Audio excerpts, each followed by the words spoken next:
Над 2000 гости дојдоа викендов на Пониква, примамени од убавото време и снежните планински падини. Колкав беше интересот, зборува и сликата дека возилата беа паркирани неколку километри под местноста Аеродром, така што за сообраќај служеше само едната коловозна лента.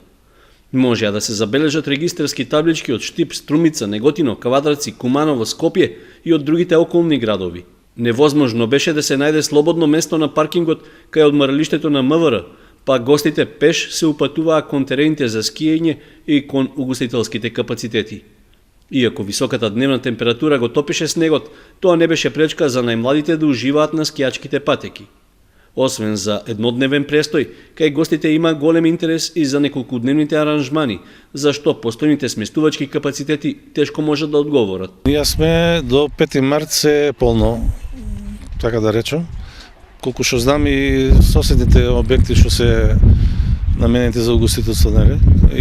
И тие се исполнети. Комплетен пансион у суштина некаде околу 20 евра. Што мислам дека е доста поволно за секој граѓанин на нашата земја. Во текот на викендот во просек мислам дека има преку 2000 гости. Самите сте сведоци денеска кај беше опашката на колоната таму долу после Шарена чешма, да речем.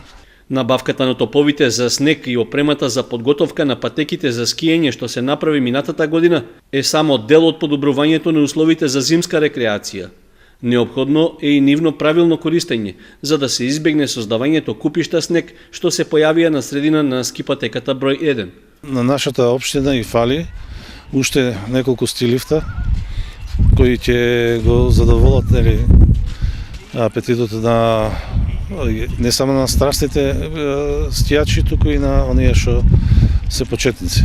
Можности за проширување постојат кај скипатеката број 3, чија должина може да се зголеми двојно.